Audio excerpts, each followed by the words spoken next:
Hi teacher, today I'm doing my reflection for my project about volumes, boxes, and areas. And well, the first question is, which of the boxes requires less material to be built? Okay, the box, in my case, in my project, that required least material was the one with the smallest surface, which is, in this case, the figure number 4. And it is figure number 4 is the one of 21 centimeters per 7 centimeters per 10.2 centimeters with a total surface area of 865.2 centimeters square. And yeah, that's it. And what is the second question is, what is the relationship of this with the cost of producing and using the box as a container for a new product?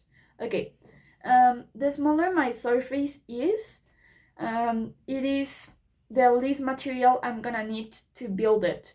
Therefore, the production cost is lower since I'm using less materials, and it becomes more efficient to use as a container since it saves resources.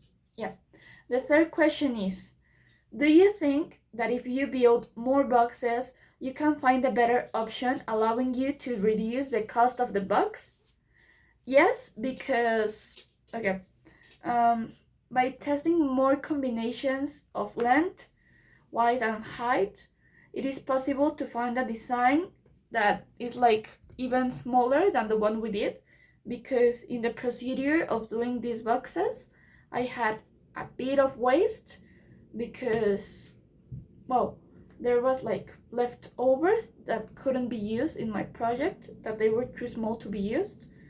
And it is possible to find a design with a smaller area, surface area, okay? Um, and that could reduce also the cost. And the fourth question is, how can you guarantee that the box um, you choose to use as the container of this new product is the best one, the one with the last cost? Okay, we can like verify this by comparing all the possible dimensions that we made, like mathematical dimensions. For example, me comparing this box with this one, in which one did I use more material? I used more material in this one, even though it's like the smaller one, but I had like less waste, because it was like longer.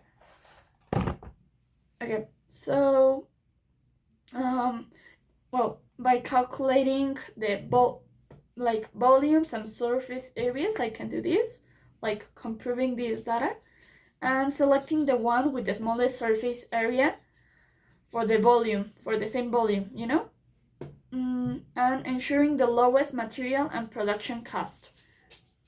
So if I choose bigger numbers, I'm gonna use less material, even though it sounds weird. And if I use smaller numbers, I'm gonna need to make long pieces and use a lot of material just for the same result, And basically, that's my reflection, and I hope that's it. Thank you.